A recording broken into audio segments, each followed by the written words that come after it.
And joining me now, a man who's definitely gotten to know Micah Shrewsbury pretty well over the years now, or over your year with him, is Tony Simeone, the radio play-by-play voice of Notre Dame men's basketball. Thank you for joining us, coming here in studio before you have a game today. I'm excited to be here. I have to say, I cannot believe that I'm sharing the show with Muffet McGraw. I hope it's no disrespect to her. I don't get a statue outside of Purcell Pavilion, but to share the show with her, I'm thrilled about it. Well, and Muffet had nothing but nice things to say about you when I told her you were coming on. We spent 1 year together. It was her last year, which was not one of her best years in her amazing career. So I feel like I'm the jinx a little bit, so I take all responsibility for how that last season went. But gosh, it's going to be amazing to see that statue go up tomorrow. She has done so much for the university. Well, Tony, you better get it together because this Notre Dame men's team is going to need you to not be a jinx. Yeah, I'm trying my hardest to not be a jinx, but as you've talked about already in the show, it's a unique year. First year under a new head coach, it's always a challenge. Well, you took over for longtime broadcaster Jack Nolan, who retired back in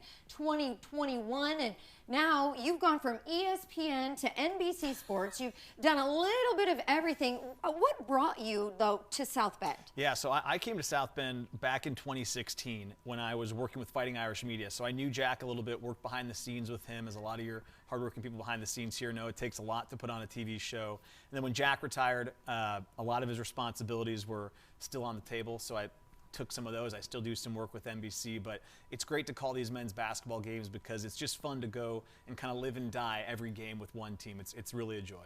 You really get to know them. I was saying, just for me, even just doing this sit-down one-on-one with Micah, I feel like I am so much more connected now to the stories and to the people, and that's my favorite part about doing this job. Yeah, and I think being at Notre Dame, too, you really do end up interacting with some great student athletes, like you said, coaches. I mean, Coach Bray was great for all the years he was here, and then Coach Shrewsbury steps in similarly. Different personalities, but they've been, he's so welcoming. He and his staff have really, I think, embraced the Notre Dame culture, and then for people like us that cover the team, they've welcomed us in with open arms, which is really all you can ask for.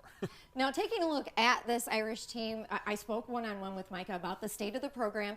He did not shy away from admitting this is not even just a rebuilding, it's a complete restart over. We know it's going to take some time. How would you assess the team this season, where they are right now, and the direction they're heading? Well, I think I heard you lay out a stat earlier that's pretty indicative. I think that you said like 73 points at home. They've been much more comfortable at home, which I think is normal for a young team, than they have been on the road. You saw the Marquette game, that was a tough one. Miami, that was a tough one. So I think it's a team that's learning on the fly. They only brought back, I think, a percentage point of scoring from a year ago. So they're just learning a lot right now. And even the losses, like the Marquette loss, you talked to Micah Shrewsbury, they took a lot away from that. And that's the benefit, I think, of a first year, is that in games that otherwise in other seasons might look really bad, you can look at it and say, okay, we can take a lot away from this. We know what we want to be. We want to be a team like Marquette in 3 to 4 years, and spin it positively in a way that, year 4, year 5, year 6, you probably can't do. So I think that's kind of the mindset. And then learning, I think, how can they go on the road and start maybe picking off a game or here or a game there as kind of the next progression, because they just haven't looked like the same team away from home. Now, Marcus Burton, of course, not the only local player on this team.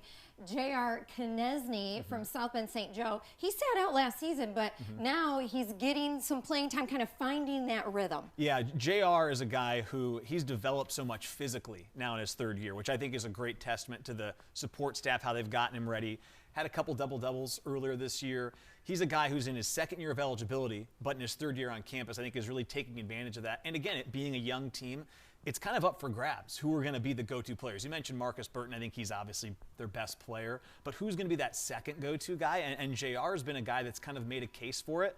And I know there's a ton of people locally who followed him in high school who are really excited to see him kind of make that jump and mature in that way. It's fun to have a roster when you've got local guys on it and you can cheer them on. Of course, Notre Dame hosting Georgetown today. You'll have the call on the radio? Yeah, it'll be fun. We'll see if they can get one against the Hoyas. Again, they played much better at home, so I hope we see the same thing today. All right, Tony Simeone, the play-by-play voice of the Irish, thank you so much for joining us.